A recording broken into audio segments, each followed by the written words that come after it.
Hello welcome to साथियों, स्वागत है आप सभी का मेरे YouTube channel city teaching point पर। आइए आज मैं आप लोगों के सामने आपके जल वितरण और आपके दूषित जल से होने वाली कुछ इम्पोर्टेंट जो बीमारियां हैं उनसे रिलेटेड आज का जो इम्पोर्टेंट पॉइंट है वो आपके सामने लाया हूं।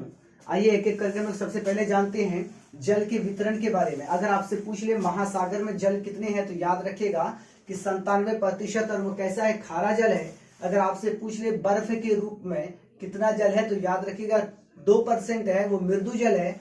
और तीसरा आपका है भूमिगत जल, याद रखिएगा भूमिगत जल कितना है तो 1% है। अगर आपसे पूछ ले कि वर्तमान में मानव अपने द्वारा कितने जल को उपयोग कर रहा है तो याद रखिएगा वो आपका 0.006% है। और आपको बता दूं यहीं पर जल चक्रण से रिलेटेड आप याद रखिएगा कि बर्फ है, याद रखिएगा कि बर्फ से जल और जल से क्या बनना, तो जल से बनना वाष्प है और यही वाष्प से क्या बनता है, बादल। तो बर्फ से जल और जल से वाष्प बनना यही आपका क्या कहलाता है, यही कहलाता है आपका जल चक्रण। अब आइए हम लोग जानते हैं प्रदूषित जल से होने वाली बीमारियां, जो आपका 2 नंबर को यहां से पक्का कराएगा आज।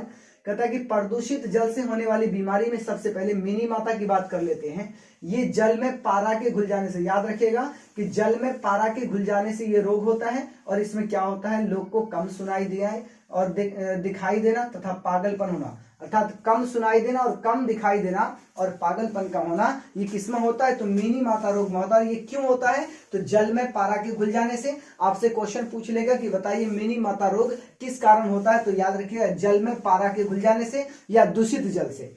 और दूसरा आपका इटाई नामक जो रोग होता है, ये जल में क्या तो याद रखिएगा जल में कैडमियम के मिल जाने से आपको इटाई नामक रोग होता है, जिसमें आपके हड्डियों का कमजोर होना और क्या बोलता है आंत और गुर्दे का आपका कमजोर होने लगता है। अब मैं बात कर लो तो एक आपका है हैजी से रिलेटेड, याद रखिएगा ये जल में क्या घुलता है तो जल में जीवाणु के घुल जाने से ये रोग होता है। और इसमें क्या होता है, उल्टी का होना और दस्त वगैरह का होना होता है। अब आपको बता दूं ये बीमारी जो होती है ये कोई आम नहीं होती है, ये जब व्यक्ति को अधिक होने लगता है तो व्यक्ति को ये मृत्यु तक भी पहुंचा सकता है।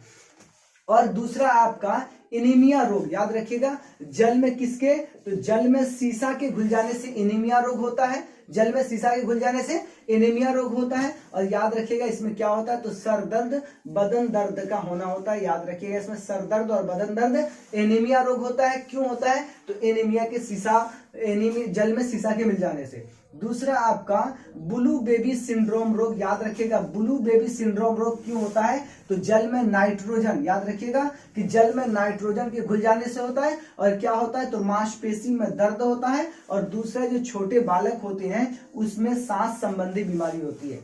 और आप अगला देख लीजिएगा क्या है एस्बेस्टोसिस रोग, याद रखिएगा एस्बेस्टोसिस रोग जो होता है क्यों होता है जल में किसके एस्बेस्टस, याद रखिएगा जल में एस्बेस्टस के घुल जाने से क्या होता है आपका एस्बेस्टोसिस रोग होता है। उसमें क्या होता है शरीर के आंतरिक अंग का कमजोर होना। अब एक शब्द आया आपका क्या यहाँ पे आंतरिक, याद रखिएगा आंतरिक अंग का मतलब होता है शरीर का वो अंग है जिसे आप खुली आंखों से नहीं देख सकते, वो आपका कहलाता है आंतरिक अंग, अर्थात हृदय गुर्दे वगैरह का। अब शरीर के बहुत सारे अंग है जिसे आप खुली आंखों से नहीं देख सकते, वो आपका कहलाता है क्या तो वही आपका कहलाता है आंतरिक अंग। दूसरा है त्वचा कैंसर की बात करें, ये होता है जल में क्या असैनिक के घुल जाने से होता है। और इसमें क्या होता है, इसमें व्यक्ति के त्वचे पर दाना आता है तथा बदन का क्या हो जाना सूखना, तथा उसके शरीर पर क्या होता है उसकी त्वचा सूखने लगती है और अलग अलग प्रकार की उसमें बीमारियां होने लगती है, याद रखिएगा।